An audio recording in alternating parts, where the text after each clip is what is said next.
Hello and welcome to the Farm Journal Live. I'm Clinton Griffiths, coming to you from the Farm Journal newsroom here in northern Indiana as we continue to bring you updates on the coronavirus and what's happening and the potential impacts to agriculture. Today we're going to talk about the prospective planning report that's out from USDA.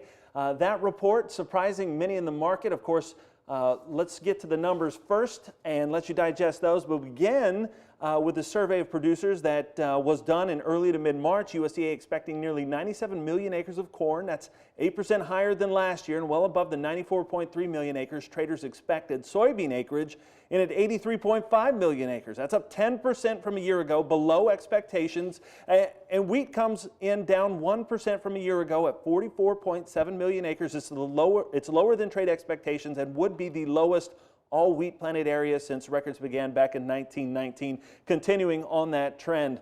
Why don't we go ahead and bring in Garrett Toy. He's with Ag Trader Talk. And Garrett, your first blush impressions of these numbers from USDA.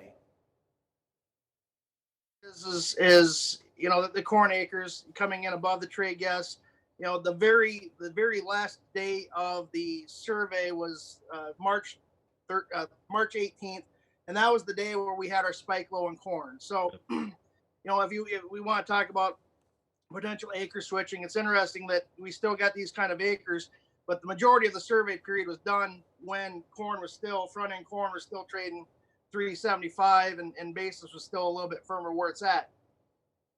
I think what we learned last year is that these numbers are something that you can write in pencil more than pen. Considering what's changed in ethanol in the last 2 weeks, you look at the corn acres in itself, it's implying record Western Corn Belt corn acres, 53.750 million acres in the Western Corn Belt. The prior record is 52.460 million. And we did that in 2012 when it was hot and dry. We had planters running hard as we could go, and we got them planted. And the other factor of that is that number also implies 3.4 million acres of corn on corn. And considering what's happening in the ethanol industry, being heavily weighted in the Western Corn Belt, that number is obviously going to change between now and June. Garrett, you look at the Eastern Corn Belt. Yeah, go ahead. No, go ahead. Yeah, Eastern Corn Belt. The Eastern Corn Belt's 27.2 million acres. That's not necessarily out of line. I mean, that's basically like 2015, 2016 type numbers. But again, you got about 3.1 million acres of corn on corn that's going to be tributary to ethanol plants that are going to be up in the air. The bean numbers we know historically, we buy 1 million acres of beans between now and June. Yeah. But I think what this market is going to try to do right now is try to buy an extra 1 to 2 million acres, try to get the bean acres up to 2 to 3 million from here, and then we'll have a little bit more equilibrium in the markets. Yeah, we saw Chip Flory pop up there with us. Chip Flory with AgriTalk. Chip, your thoughts on what Garrett had to say and where we go from here? Yeah, Garrett's comments there on the bean acres, I think, are spot on. The bean market and the bean balance sheet, I think might be a better way of saying it, can handle those acres that Garrett is talking about. On the corn side of things, Garrett, things have changed so much since these numbers were done. It makes it hard for me to believe that we're actually going to see that 97 million planted. And the other thing, Garrett, is 180.5 combined corn and soybeans. That is a huge number. 2 years ago, I think it was a year ago it was 177.4. 2 years ago, I think it was 177. Economic conditions have not improved that dramatically in corn and soybean production to warrant that much of an increase in acres, has it?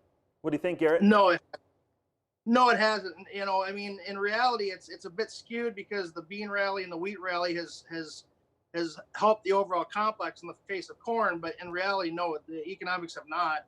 Yeah. I think that logistically, just on those corn acres, the Western Corn Belt got 53 million acres in 2012 because we were dry and the weather conditions were perfect. Unless we have a substantial pattern change, I think that it's logistically it's going to be very interesting to see whether we can do it. I know equipment has gotten better, but we have when you've got corn harvest still in the Dakotas here in the last month, this 6 weeks, there's a lot of spring field work that still has to be done there too. Yeah, Garrett, around here in Northeast Iowa, there was corn planted by now in 2012. Right. Guys just got comfortable in 2012 with the idea of planting corn and planting more corn than what they had before. Plus, they had some economic incentive that was still in place to go ahead and do that. Getting all the way back to that 2012 planted acreage number on corn, the idea of it seems kind of silly. Right. Yeah. And like we said, I mean, not the beat a dead horse, but the economics have changed. Yeah. I've heard a lot of guys. That's why I've kind of focused on these corn acres, because in the last 2 weeks you've really heard the story about guys looking to switch corn acres to beans. These are guys that aren't even tributary to an ethanol plant. Right. It's just because of the economics of things. And I had conversations with guys 4 to 6 weeks ago. They were thinking about beans, and it was from a risk management standpoint, it was difficult to make that call because you're betting on the come that the demand and the bean rally would come. I mean, I've been friendly beans for 2 months, and based on the S&Ds, and it's gone all against us altogether. But in reality, I mean, based off stocks to use ratios, we should have beans 40-60 cents higher than where we are right now. But Right. it's because of the Corona and everything else that's going on that's impacted things. Hey guys, let's talk about these quarterly grain stocks numbers that also came out from USDA. Corn stocks in at 7.95 billion bushels, down about 8% from last year. Soybeans 2.25 billion, down 17% from a year ago. Wheat stocks in at 1.41 billion. Chip, as you start to break down those numbers, does anything catch your eye there on this quarterly grain stocks? Oh, it all catches my eye. Right. I mean, we're off 700 million bushels on corn from a year ago, off 500 million bushels on beans. You go back 6-8 months ago, there isn't anybody that would have thought that was going to be the case when we got to March 1. Now, of course, it makes you wonder, did USDA overestimate the 2019 corn crop? That's part of the equation. But and then on the implied disappearance for corn in the second quarter, obviously because of some of the things that Garrett's been talking about, you wonder if we're going to be able to maintain that usage pace with our liquid fuel consumption. Just talked to Jordan Fife from BioUrgia, and he was reporting that in some of the areas we're off 50% on the liquid fuel consumption. In other areas, we're off 75%. Yeah. What do you think, Garrett? How's this going to play together? To be honest with you, the corn stocks number was bullish. But because of the ethanol situation, it makes it neutral. And in reality, Chip's exactly right. It supports the idea that the 2019 crop was overstated. But I think the bigger picture is we're at a 1.819 carry out. If we would have had a bearish stocks report, it could have, and with the ethanol situation, that could have pushed us towards 2.2, 2.3. And then you add 96 million acre, 95 or 94 million an acre. It's on top of it, it just compounds us. But the stocks report was bullish. I mean, based off, first off, they revised this number for stocks up about 13 million bushel. And then, it basically implies that second quarter feed demand was 1.384 billion bushel. That's up about 16% year over year. It gives us, obviously a 3.456 total usage, which is up 4% year over year. The kicker, though, is, I always like to look at on-farm, off-farm. The farmer did a good job of marketing grain. They did better than what they were in the first quarter.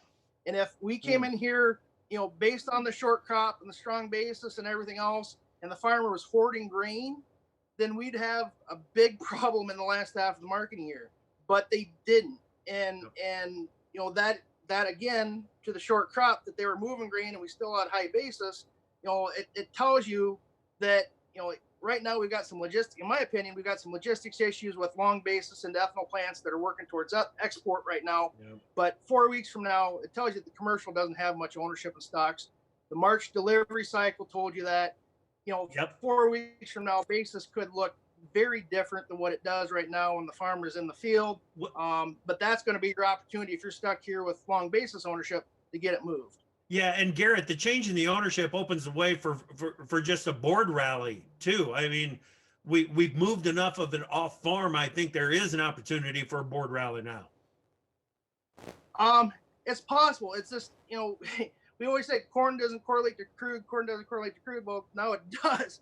And Yeah. whether we're going to get a board rally really is going to depend on what crude can do. So it may be a spread. It may be a spread play from this point. Not going to argue that. Hey guys, so most of the time during planning, we start to watch the weather, we start to watch planning pace and see how things are shaping up. We'll be kicking off here pretty hard in earnest in just a few days, a week or so. It's already late.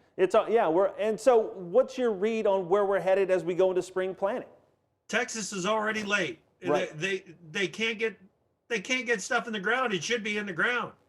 I mean, some of the guys got it done, but there's a lot of areas down there that they're just getting behind the curveball. Look at what's going on in Tennessee and Kentucky. Look at what's going on in Mississippi, Arkansas, Missouri, with the amount of water that they've got to deal with.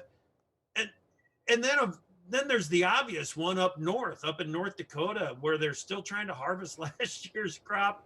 And I mean, they're surfing through some of those fields. It sucks. Yeah. It's late, and it's going to get later. What do you think, Garrett? I think Mother Nature may help in the acreage shift between now and June. Again, like we said, last year taught us to march their prospective plantings. Write them in pencil. A lot's going to change between now and June and now and final. But I think that from the long-term weather forecast that I've seen, it looks like it's going to be a cool, wet spring. And then after that, we'll see what happens. But that should transition us towards more bean acres. So I mean, if you're going to plan on planting more bean acres, again, these aren't necessarily profitable levels, but it's a lesser of two evils. When you look at the corn market at this point, especially with basis collapsing. Hey, appreciate you both for joining us on our Farm Journal Live report today. We'll continue to watch these markets and, of course, see how spring planning goes. We didn't talk a lot about the coronavirus today, although we know we're continuing to follow that and provide coverage for you and how it could impact agriculture going forward. Make sure that you go to our website and our social media platforms to be able to keep up with coverage. You can see right there on the screen, agweb.com/coronavirus, or be sure to follow us on Facebook and across social media. Everybody stay safe out there. We'll talk to you again tomorrow.